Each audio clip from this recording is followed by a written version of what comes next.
Bismillahirrahmanirrahim. Assalamualaikum warahmatullahi wabarakatuh. Saya dengan Osmar Iman, NIM saya yaitu 1865001 dari kelas 2. Di sini saya akan menjelaskan salah satu metode atau model dalam mengembangkan rekayasa perangkat lunak, yaitu model waterfall. Langsung saja, apa itu model waterfall? Model waterfall atau biasa disebut dengan air terjun adalah model yang dikembangkan untuk pengembangan perangkat lunak. Mengapa disebut air terjun? Karena model pengembangannya secara sistematis dari satu tahap ke tahap lain dalam mode seperti air terjun. Model ini mengusulkan sebuah pendekatan kepada pengembangan software yang sistematis dan sekuensial, mulai dari tingkat kemajuan pada seluruh analisis, desain, kode, dan pengujian pemeliharaan. Model ini meliputi aktivitas-aktivitas sebagai berikut: rekayasa dan pemodelan sistem informasi, analisis kebutuhan, desain, coding, pengujian, dan pemeliharaan. Nah, berikut adalah gambar struktur tahapan dalam model waterfall, yaitu yang pertama, tahapan requirements analysis. Tahapan ini adalah mempersiapkan dan menganalisa kebutuhan dari software yang akan dikerjakan.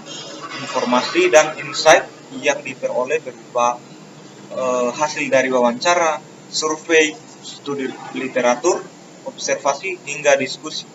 Biasanya di dalam sebuah perusahaan, tim analisis akan menggali informasi sebanyak-banyaknya dari klien atau user yang menginginkan produk, beserta dengan kebutuhan sistemnya.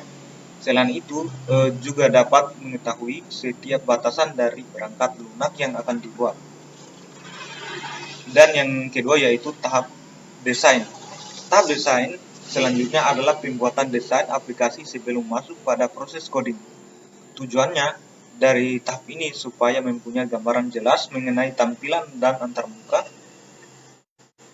yang kemudian akan dieksekusi oleh tim programmer.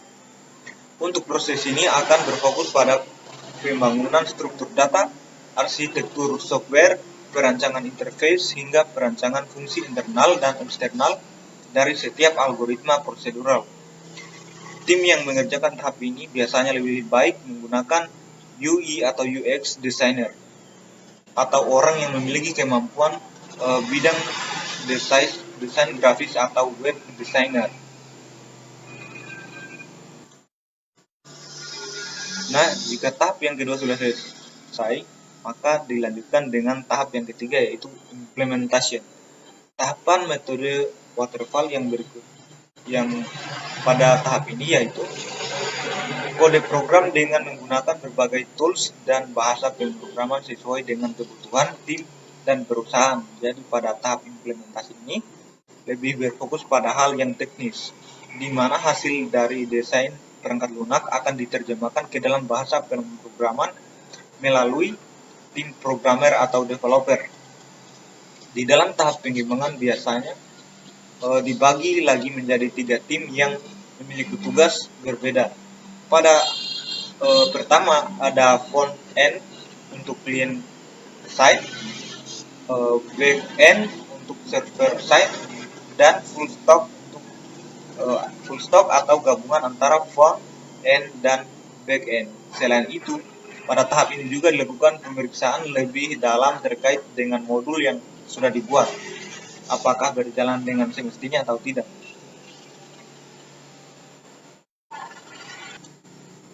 Kemudian tahap keempat yaitu testing. Pada tahap ini akan dilakukan penggabungan modul yang sudah dibuat pada tahap sebelumnya. Setelah proses integrasi sistem telah selesai, berikutnya masuk pada pengujian modul, yang bertujuan untuk mengetahui apakah perangkat lunak sudah sesuai dengan desain dan fungsionalitas dari aplikasi, apakah berjalan dengan baik atau tidak. Jadi dengan adanya tahap pengujian, maka dapat mencegah terjadinya kesalahan, bug, atau error pada program sebelum masuk pada tahap produksi.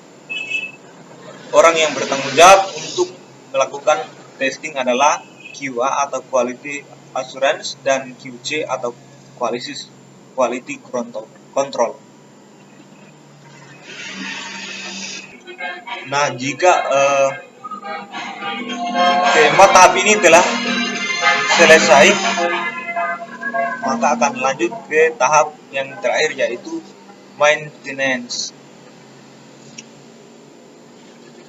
Nah, tahapan waterfall yang terakhir ini adalah pengoperasian dan perbaikan dari aplikasi. Setelah dilakukan pengujian sistem, maka akan masuk pada tahap produk dan pemakaian perangkat lunak oleh pengguna atau user untuk proses pemeliharaan. Untuk proses pemeliharaan memungkinkan pengembang untuk melakukan perbaikan terhadap kesalahan yang ditemukan pada aplikasi setelah digunakan oleh user. Jadi pada intinya model waterfall ini dalam proses pemakaiannya mengikuti prinsip dari Ertejun, di mana setiap pekerjaan akan dilakukan secara berurutan mulai dari atas hingga ke bawah. Hal tersebut yang merupakan karakteristik dari metode ini. Kemudian kelebihan dari model waterfall ini yaitu yang pertama, setiap proses tidak dapat saling tumpang tindih. Yang kedua, memiliki proses yang urut mulai dari analisa hingga support. Yang ketiga, setiap proses memiliki spesifikasinya sendiri sehingga sebuah sistem dapat dikembangkan melalui apa yang dikehendaki atau tepat sasaran. Selain itu, model waterfall juga memiliki kekurangan sebagai berikut, yaitu yang pertama, proses yang dilakukan cenderung panjang dan juga lama. Yang kedua, biaya penggunaan metode yang cenderung mahal. Dan yang terakhir yaitu membutuhkan banyak riset dan juga penelitian pendukung untuk mengembangkan sistem menggunakan metode waterfall ini. Baik, itu saja yang dapat saya sampaikan mengenai model waterfall dalam pengembangan rekayasa perangkat lunak. Wassalamualaikum warahmatullahi wabarakatuh.